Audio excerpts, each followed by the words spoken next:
हनी ट्रॅपमध्ये नाव समोर येत असलेला प्रफुल्ल लोढावरील अत्याचाराचे गुन्हे खोटे आहेत आणि हे षडयंत्र एकनाथ खडसेंनी रचलंय असा आरोप पवन लोढांनी केलाय। तर लोढांचं कुटुंब भाजपचे मंत्री गिरीश महाजनांना भेटल्यामुळे दबावात आल्याचा पलटवार एकनाथ खडसेंनी केलाय।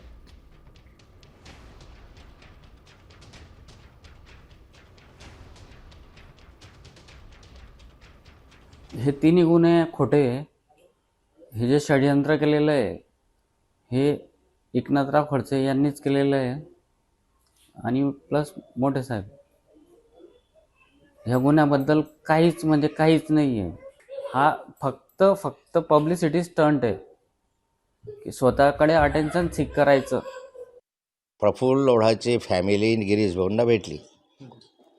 आता या प्रकरण जसजसं पुढे जाईल तसतशा प्रकरणामधले जे समोर येणारे आहेत ते दबावाखाली येतील, त्यांना दाबलं जाईल आणि मग पुढे येऊ देणार नाही अशी भीती माझ्या मनात आहे। आता isakal.com आहे देशातील नंबर 1 ची मराठी न्यूज वेबसाईट। प्रत्येक अपडेटसाठी isakal.com ला नक्की भेट द्या।